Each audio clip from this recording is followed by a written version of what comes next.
luggage natin.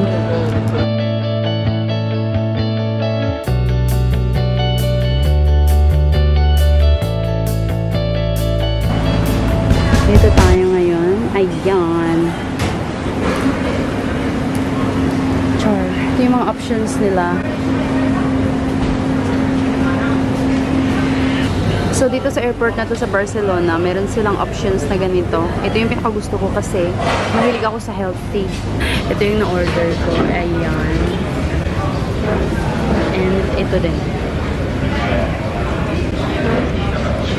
Super healthy tayo ngayon. Wait for it. First time sa Singapore. Nakasurvive tayo sa 13-hour flight. So, hindi ko nakala yung Singapore. Super ganda. Feeling ko maiiyak na ako dito. It's a once-in-a-lifetime experience. Kahit sa airport ng Singapore.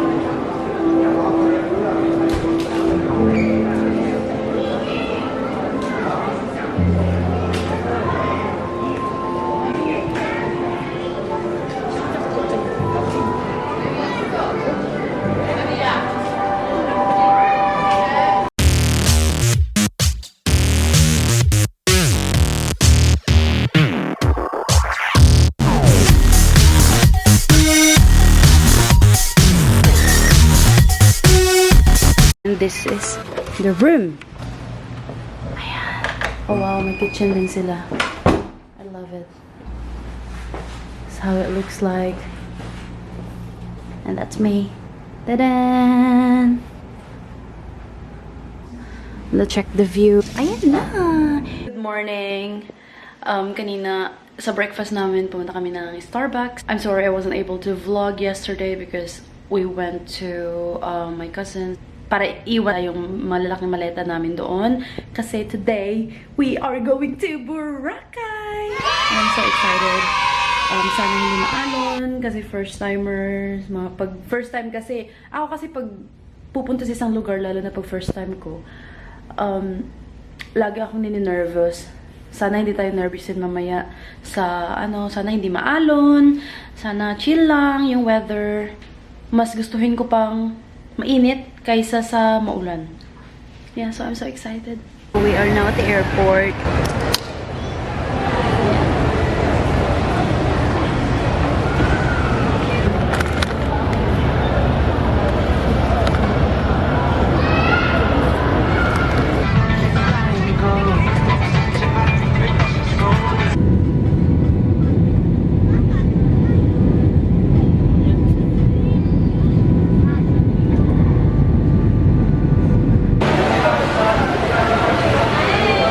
Magbayad kayo guys ng 3,200, may magsusundo na, may mag-a-assist din sa inyo. Andito na po kami sa port, papunta na kami ng island. Maaga yung dating ng flight namin kasi wala masyadong turbulence.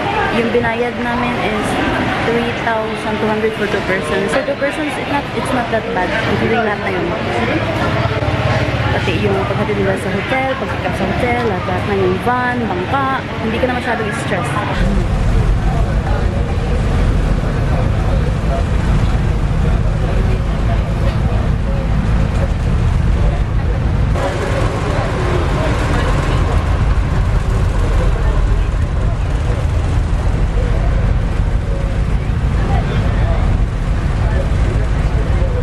We are now walking to our hotel and Kuya is helping us. So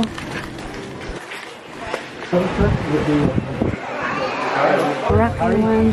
I'll wait for Hindi, palawas dyan. Salamat Kuya sa bitbit ng bag.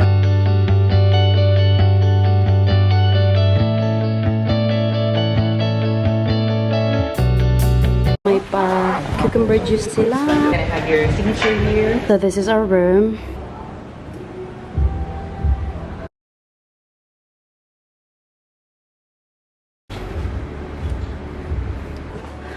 Ano ba tong bayong? It's provided. Basically, this bayong, it's a traditional Filipino bag. It's being provided for us during our stay here in the hotel. So I could use this bag when I go to the beach or wherever I go. They're also selling this bag, this bayong, there at the reception. Ano ba to? This is the name of our hotel, Red Coconut Beach Hotel in Boracay. And we have our TV here. Then this is the bathroom. It's beautiful.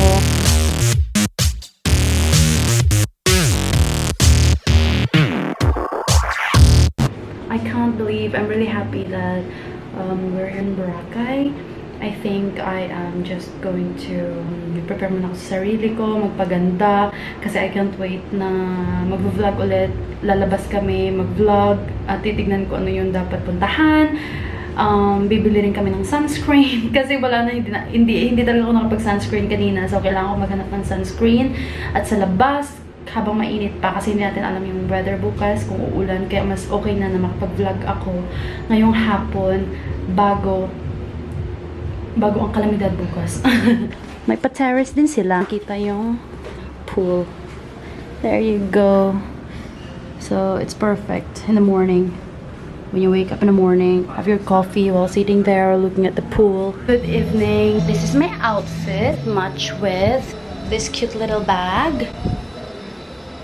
Kaartihan lang talaga sa buhay. Ang arte mo talaga, Jemima. Dito mismo sa tinutuloy namin na hotel, may live band. Pagkatapos ng live band, may fire dancing show.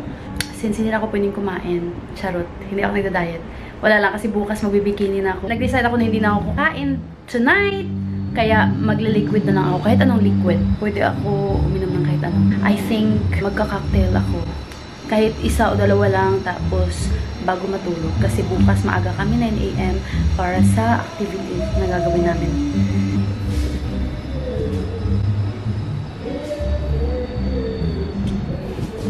Good morning. Today is our day 2 in Boracay. Sorry I wasn't able to film this morning because we were in a hurry.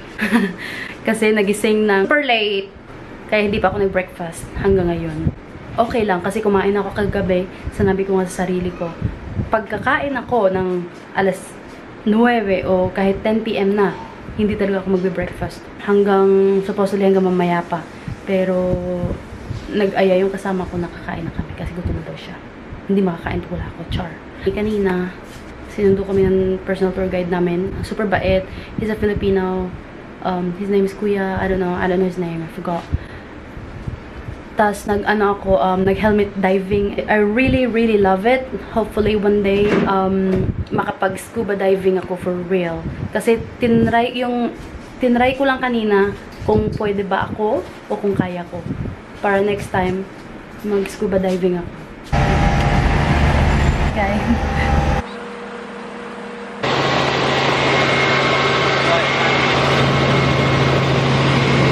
Good afternoon. Kanina, nung pagdating namin, galing sa activities, last na ginawa namin kanina is nung sumakay kami ng helicopter, it was a great experience. 1 out of 10, I'll give 10. Oh my gosh, may tumatawag. Sino naman yan? Hindi ako kanina nakapag-vlog kasi sumakit yung ulo ko. 2 hours akong yung parang natutulog pero gising yung utak ko. Kasi itong parte na to, sumasakit minsan yung ulo ko eh. Hindi naman sa lagi-lagi pero minsan lang. Kaya ayun, yun pala is my period ako. Buti na lang nagawa ko na kanina yung gusto kong gawin. Supposedly bukas mag-snorkeling. Pero I don't think I could do that. It's sad. Yes, I cried. Pero wala akong magagawa. Kasi babae ako. Ano bang dapat kong gawin bukas? Gusto ko lang naman maligo ng dagat. Here's my outfit for tonight. Tapos yung bag na gagamitin ko is the same bag that I used yesterday. It's this one. Tiny bag. Na walang kakasya. It's my cute outfit. So, earrings ko. This one for tonight. Tapos, magchichinelas lang ako. Yung Havianas ko na chinelas. Kasi isa lang.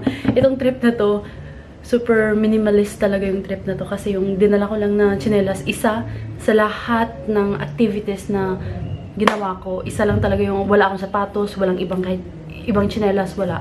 Isa lang talaga. Wait lang. Lipstick ko, hindi ko na nilagyan ng more red lipstick kasi medyo ano siya, parang na-over tayo dun. I don't feel like wearing super red lipsticks right now. I'm gonna be wearing this one as well, this cute bracelet. It's a gift from a friend. And thank you, Darlene! She's from Italy. The name of this brand is this one. And cute. Yan. I think it's an Italian brand. Siguro, anuhin ko siya ng unti pa dito para hindi siya mahulog. Go! There you go. Bracelet. And, sa paa ko, meron din ako. Look. Look at these abubot. There you go.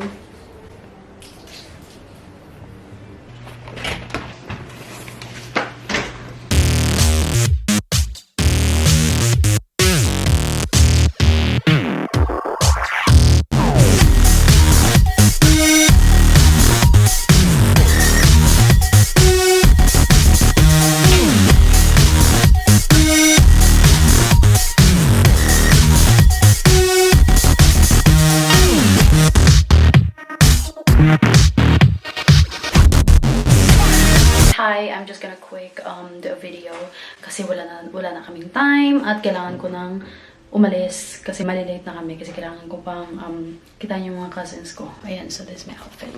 Ayan. Simple lang tayo ngayon kasi naregla ko. Kaya wala akong time magpaganda ng sobra. Ayan. Here's my look. I'll show you. Hindi na ako mag-film. Ayan. Ching. Bye!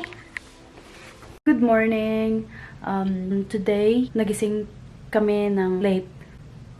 12 na ata. Actually, nagising ako ng maaga. Pero dahil sa sobrang pagod, from biyahe, then another biyahe na naman, biyahe ng biyahe, sa sobrang dami ng mga trips. Ayan, napagod si Ateng. Kaya, nung pagkagising ko ng 7 AM, natulog ulit ako. At nagising ulit ng 1. Kaya super late na makakalabas. Yung plan namin today is to visit ang MOA. I think doon malapit din doon or doon mismo yung Ocean Park. Hindi ko alam, so don't judge me. Hindi ako taga Manila. Nakikita ko lang sa video to and I've never been to Ocean Park.